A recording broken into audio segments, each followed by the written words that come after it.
9 de la mañana con 8 minutos.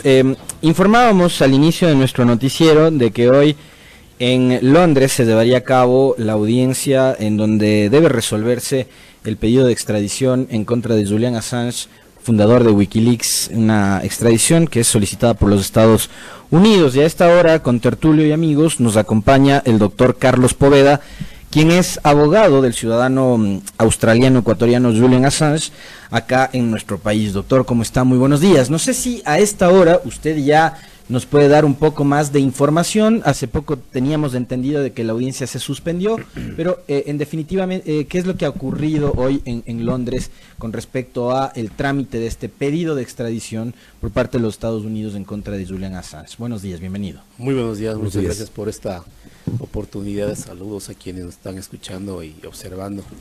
Sí, efectivamente, el día de hoy estaba prevista a 10 de la mañana la audiencia y comparecencia para el pedido de extradición que solicitó Estados Unidos al Reino Unido. Justamente antes de ingresar acá estaba un poco actualizando la información, pero todavía no tenemos en definitiva lo que ocurre. En el Reino Unido, dentro de este proceso, las primeras audiencias sirven para marcar plazos, para establecer fechas donde van a realizarse posibles audiencias y mecanismos también de revisión o impugnación. Por lo tanto, es un poco, marca lo formal lo que sucedería en las audiencias previas. Esto que ocurrió el día de ayer, de disponer una sentencia de 50 semanas, ¿no? 50 semanas. Sí. ¿Es apelable o es de última instancia? Sí puede ser apelable. Lo que nos llama la atención es de que en un caso muy similar de falta de comparecencia de un ciudadano británico que andaba en lanchas y tenía múltiples asesinatos, a él le impusieron 6 meses apenas.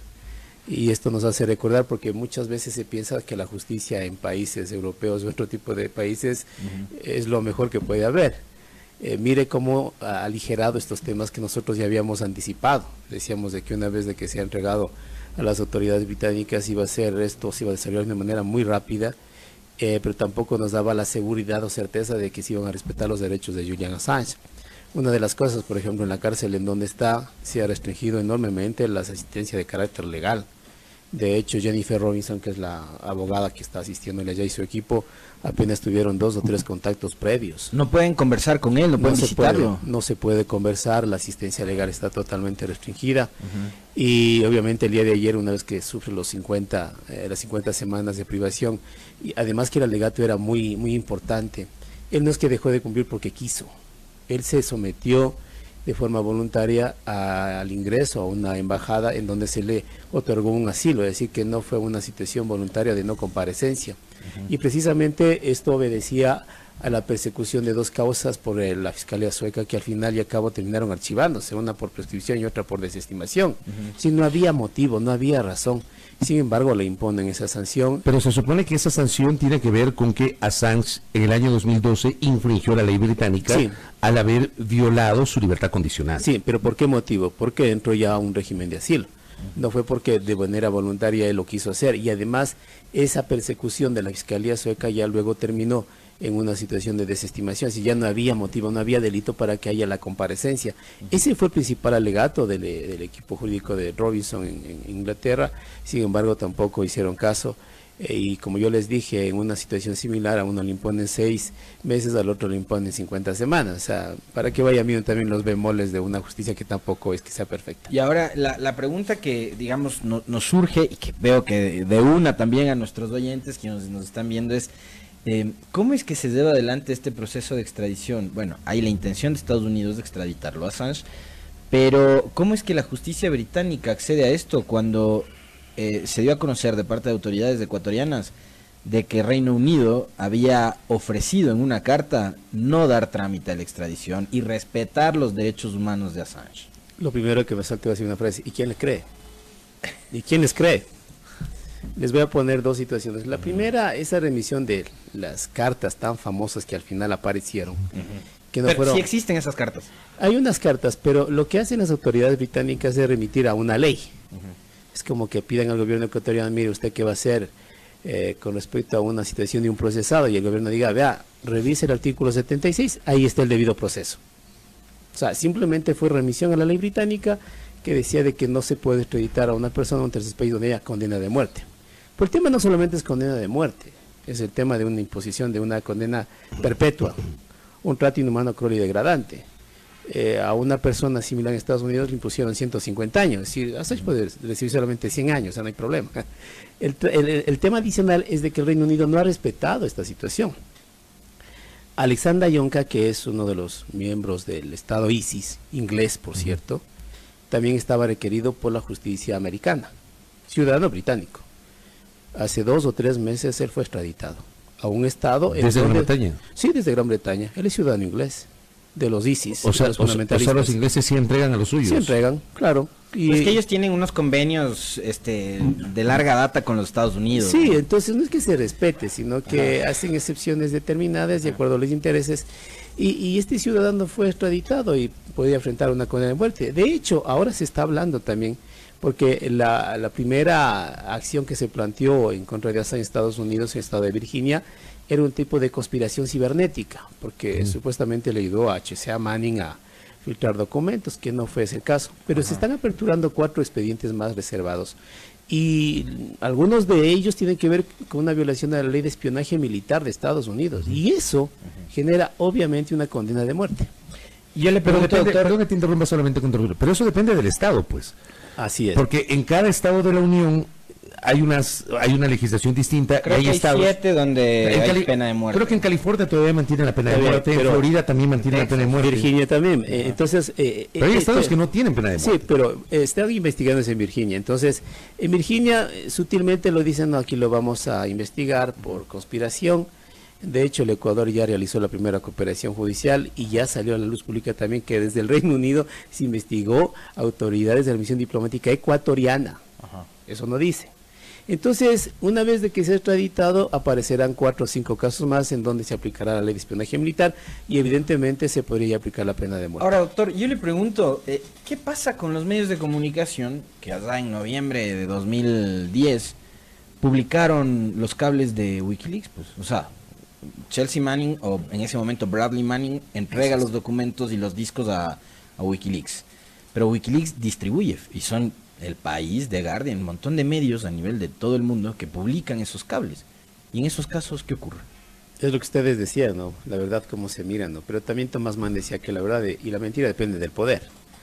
Y efectivamente, o sea, en un momento era un héroe, Julian Assange, laureado, y sigue siendo laureado porque una semana atrás recibió un premio mundial del periodismo. Ahora es el villano para determinados medios, por cierto, no para todos, para determinados medios. Aquí en Ecuador lamentablemente no hay una información concreta ni real. Ha habido un ataque bastante agresivo, por no decirlo menos, y una desinformación total, a tal punto que algunos periodistas festejaban cuando se lo entregó a las autoridades británicas.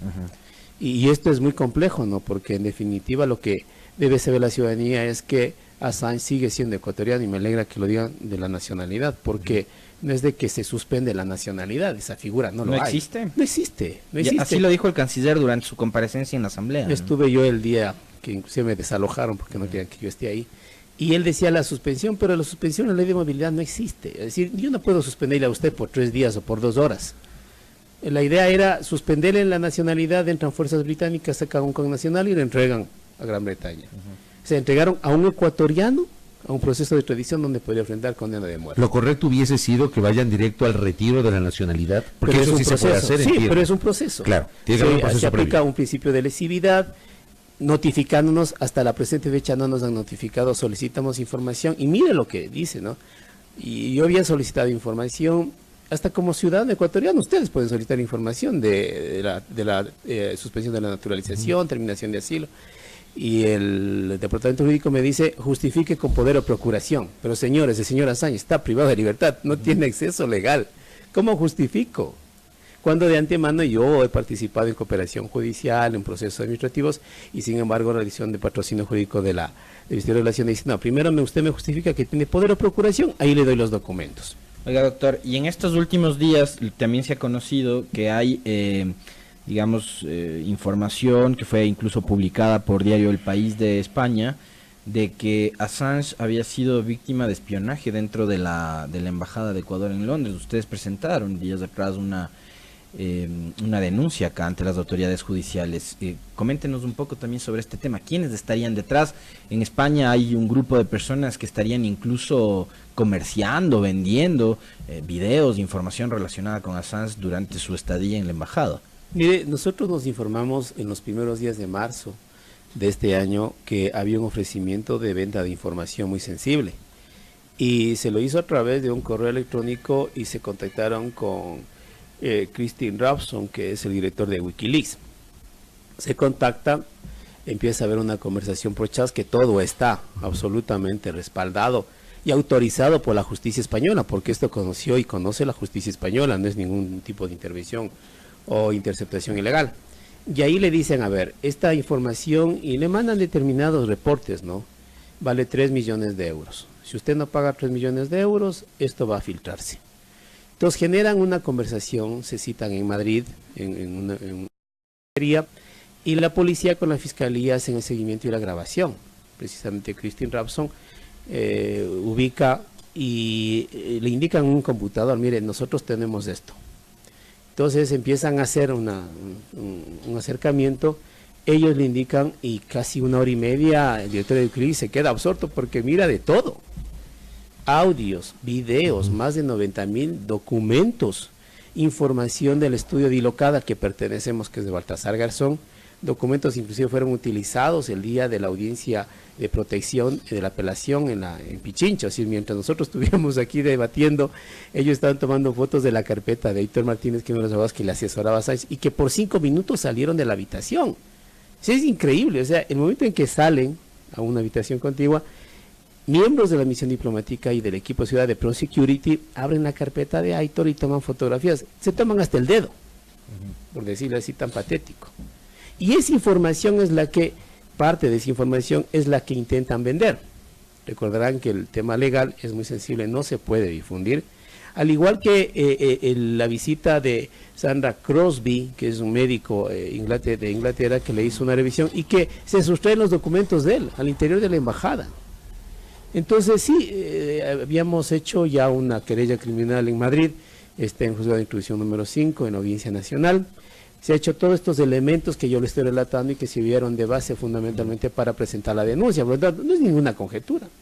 Pero aquí estarían involucrados únicamente el personal de seguridad de esta empresa no. que daba seguridad a la embajada, o también funcionarios diplomáticos. Hay grabaciones, 2 grabaciones de uno de los secretarios de la misión diplomática ecuatoriana en Londres que dice, cuidado que esto se filtre, porque Assange nos va a contrademandar y va a tener problemas con Estados Unidos. Había un conocimiento, a ver, obviamente, una disposición y un conocimiento de lo que estaba ocurriendo. Todos los días se monitoreaba, a tal punto, mire, que el 25 de abril el relator Canatachi, que tanto se publicitó por parte del gobierno de Moreno, él ya le visita a Assange en la cárcel allá en Gran Bretaña. Y al momento se hace una intervención que me parece bastante preocupante. Dice, el señor Assange vivía un término, hasta donde yo entendía, de asilo, no de presidiario. Por lo tanto, el hecho de monitorearlo, vigilarle, es como que hubiera estado preso y no asilado. Porque lo ponen cámaras hasta en el baño. Es decir, si hay un monitoreo, que se lo haga sin audio, en todo caso. Pero sin audio, video, toma de documentos del equipo legal, del equipo médico. Y esto se traslada, ¿no? Porque tenemos entendido y presumimos, desde la embajada hacia estas personas, que son 3 personas. Uno de ellos figura como periodista, Pepe Martín, José Martín, que como se presenta, que ya fue condenado hasta por estafa. Y salen desde Alicante. Alicante es clave en este tema. ¿Por qué? ¿Por qué? Porque sale desde ahí. ¿Y qué hay en Alicante, doctor? Hay algunas cosas que deben investigarse. Vienes de los INA Papers. Usted habla del departamento que fue parte de la denuncia de la asambleísta. Deberían investigar. Que según la fuente está relacionado con el entorno presidencial. Deberían investigar. Esos presuntos hechos de espionaje que está refiriendo, doctor, ¿sabemos el año en que ocurrieron? 2018 se acentúa, antes lo había, no voy a tampoco, porque siempre me te digo, ¿por qué a los unos no y por qué a los otros no? Porque antes había un reporte, evidentemente, pero nunca trascendió esa información. Sí, siempre fue vigilado Assange. Lamentablemente se instalan, y eso lo dijo, lamentable, o sea, yo digo, en las audiencias yo no sé cómo no pueden percatarse, ¿no? Y aquí los jueces perdieron una oportunidad excelente, además que nunca estuvieron a la altura de las circunstancias. Yo soy abogado y juez, pero los jueces de aquí nunca estuvieron a esa altura. Assange ya lo dijo en la audiencia. en la traducción. Me dijo, miren, aquí me he instalado más de 20 cámaras, estoy aquí monitoreado, me controlan desde la habitación, me controlan desde los baños. Nadie le hizo caso, nadie. El procurador se levantó y dijo, me afectan la soberanía y el canciller igual. Pero el canciller en la comparecencia en la asamblea dijo que también Assange había instalado equipos de espionaje dentro de la embajada. Es más, el embajador Marchand dijo que el gato James portaba una cámara y era utilizado y adiestrado, amaestrado por Assange para espiar dentro de la embajada. Debía haberle también terminado el asilo al gato. Ah, Mire, el gato salió hace un año, ya, después de la imposición del protocolo. yeah. Y ¿sabe qué nos preocupa, otro cosa? Así que solicitamos aquí a la cancillería, ¿qué pasa con los bienes personales de Assange? Se clausuró, porque así salió la habitación de él. Pero eso no es lo legal, porque si es que supuestamente se cometieron actos ilícitos al interior de la embajada, lo mínimo que debería dicho, a ver, clausuramos y esto en cadena de custodia. Claro. Seamos serios, pues. Y venga la Fiscalía General del Estado, movilícese de forma inmediata, levanten evidencias, notifíquenle al señor y miren lo que encontramos. ¿Qué credibilidad puede usted darle después de que ya vamos al mes y no sabemos si impusieron evidencias, si maquinaron determinados elementos? Ay, nosotros no sabemos. La madre de Julian Christian está reclamando a través de su representante australiano, porque si hay asistencia consular, no, por cierto. Por ser también australiano, el cónsul le dice, mire, devuelva los bienes, son personales, señor. Hasta ahora ni siquiera le responden. Entonces eso sí nos preocupa, porque de pronto harán por ahí un escenario y dirán, miren, vamos a abrir y encontramos con una gran oficina sofisticada, ¿no? Entonces eso sí nos preocupa, porque el gobierno siempre ha dicho muchas cosas, elementos que, las 9 razones que dijo el canciller Valencia al inicio, luego apareció una 10ª después de que terminaron el asilo, que era el espionaje. El espionaje nunca estaba dentro de las 9 razones que explicaba Valencia. Es decir, hoy por hoy los bienes de Assange que tenía dentro de la embajada no se sabe dónde están. Me imagino no se sabe que deben si siguen estar ahí o si la aumentaron, las autoridades, ¿no? Si la aumentaron, si sacaron. O sea, no sabemos, porque y eso es una falta de seriedad como Estado. Si yo clausuro una habitación, esos bienes eran del señor Assange. Debía haber estado, por ejemplo, ahí un representante ecuatoriano. Sí, pero tal vez un representante del equipo legal que patrocina Assange. Es lo que se está diciendo, es decir, si yo clausuro y el día de mañana hacen el escenario, ¿no? Como siempre hacen estos show mediáticos, decir, miren, vamos a abrir y encontramos una gran oficina de espionaje. Pero ¿y quién me asegura que eso no fue de pronto implantado? Eso es la falta de seriedad. Es decir, parece que no hay ahí un dominio jurídico, un buen asesoramiento. Es decir, si yo clausuro, inmediatamente o sea, son cadena de custodia, y yo le convoco al fiscal general y le digo, mire, señora fiscal general, venga inmediatamente y levante la evidencia. Pero no tenemos eso, solamente nos pasa en cadenas televisivas. Por lo tanto, sí es preocupante qué vamos a encontrar, porque se habla de celulares, se habla de computadoras, se habla de muchas cosas. Pero, o sea, ¿usted teme que vayan ahí o se pueda eventualmente mostrar a la opinión pública cosas que no forjadas, se sabe o no se tiene la certeza de que son reales, sino forjadas? Obviamente. Probablemente. Porque ya vamos ya al mes, el 11 de mayo cumplimos un mes. No nos han comunicado, solamente sabemos que a través de la cadena televisiva que lo clausuraron. Pero sabemos si sigue clausurada esa habitación o no. Tenemos entendido de pedir información, pero como piden procuración y poder especial, no sé hasta cuándo. Los únicos que pueden saber es el personal de la delegación. Es el personal y el embajador pues debe saber. Pero eso ya, cualquier situación que aparezca, desde ya anticipo, no tiene ningún tipo de validez, porque ya se transgredió la cadena de custodia. La legación diplomática ecuatoriana en Londres tiene, la ley es el COIP, y por lo tanto ahí debe haber establecido la intervención de criminalística, no se lo hizo. O sea, la Fiscalía tenía que haber enviado personal. Claro. Eso tenía que haber hecho el embajador y el canciller, preocupado, decir, a ver, si nosotros suponemos que hay delitos que se cometieron, porque ya en la 10ª razón, que fue ya después del 11 de abril, que dice el presidente Moreno, debió haber dicho, a ver, vamos a investigar este delito de espionaje. Por lo tanto, fiscales, trasládense allá, con policía criminalística, levanten las evidencias y veamos qué existe delante de las personas de la defensa. Pero ya pasamos un mes y no tenemos nada. ¿Y cómo podemos asegurar de que no exista cantidad de cosas que se hayan implantado? Pues, al igual que le dije al inicio, no les creemos. Ahora, doctor... Interesante este detalle que he planteado. Sí, pues, tomando en cuenta la situación de Ola Vini, quien está acá, ¿qué podría pasar con él? Pues también. Muchas cosas. Se encontrarán pendrives, se encontrarán discos duros, y eso es lo que preocupa, porque también el tema de Ola Vini aquí, hasta donde yo entiendo, no existe ningún tipo de elemento, pero se lo quiere vincular a toda costa.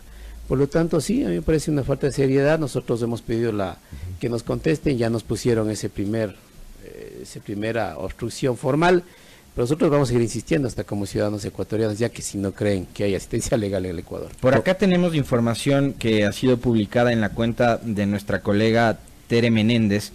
Dice 50, bueno, dando cuenta de la noticia que fue, digamos, ayer, que recorrió el mundo, lo de las 50 semanas. Para el 30 de mayo se fijó la audiencia de Julian Assange por conspiración para cometer intrusión informática al publicar en Wikileaks documentos clasificados que fueron entregados por Chelsea Manning mediante videoconferencia. Assange dijo que no quiere ser extraditado a los Estados Unidos. O sea, ya para el 30 de mayo hay una audiencia. Es lo que decimos, Ajá. es de la conspiración cibernética. Y esa es la primera. Ajá. Van a aparecer más. Y en esas tiene que vincularse la ley de espionaje militar, en donde sí previene la condena de muerte. Correcto. Pendientes del desarrollo de estos hechos. Interesante diálogo con nuestro invitado. Gracias, doctor, por la Muy amable, gentileza. doctor. Gracias. Doctor Carlos Poveda, quien patrocina la defensa del australiano Julian Assange aquí en nuestros micrófonos. 7:28.